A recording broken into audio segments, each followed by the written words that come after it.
जय माता दी। मैं पूजा मिश्रा आप लोगों के बीच में देहाती पचरा गीत लेके आई हूँ। आप लोगों को जैसा भी लगेगा लाइक करिए, सब्सक्राइब करिए, शेयर करिए, कमेंट में अपना अपना सुझाव जरूर बताइए। आगे मुझे सपोर्ट कीजिए आप लोग।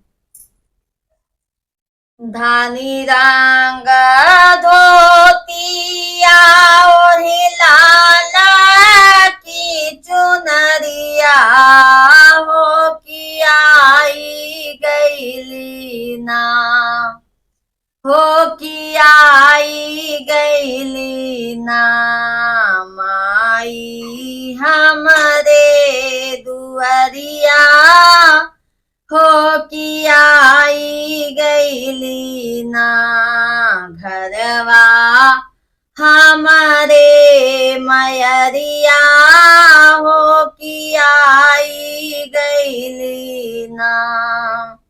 गंगा जी जलावा अवरऊ माटी के कलशवा, हो कि भारी लाई ना, हो कि भारी लाई ना कहरा देरा जीनी लगावा तानी लाई देता ना कहरा देरी जीनी लगावा तानी लाई देता ना कहरा देरी जीनी लगावा तानी लाई देता ना।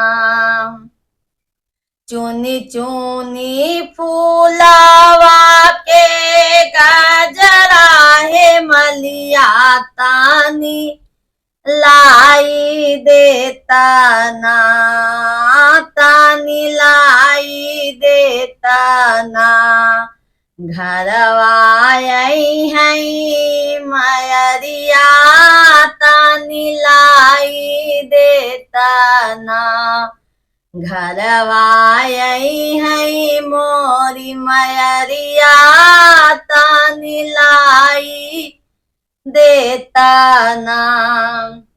हाथी के नाथिया सो नराहाली बेगढ़ावा, हो कि ओ करे सथवाना, हो कि ओ करे सथवाना माई के पाऊआ पाय जनिया सेटवा लाई देता ना माई के पाऊआ पाय जनिया सेटवा लाई देता ना।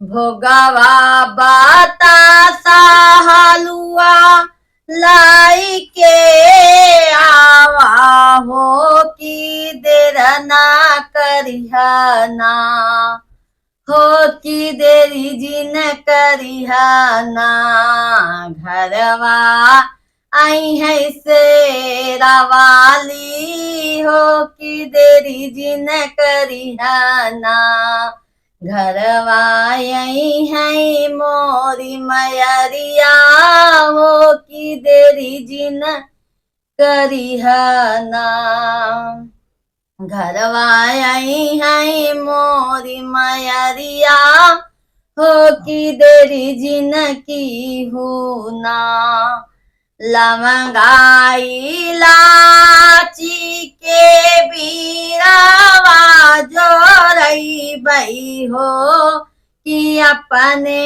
हथवाना, हो कि अपने हथवाना माई के बीरावा कुचई बई, हो कि अपने हथवाना माई के बीरावा कुचई बई, हो कि अपने हथवाना माई के पचरा गवऊ बई हो कि सब सखी मिली ना।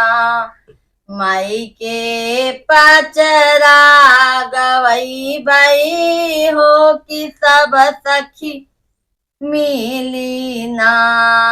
माई के ताली बजई बई हो कि सब सखी मिली ना। माई के ताली बजई बई हो कि सब सखी मिली ना। बोलो शेरावाली मैया की जय।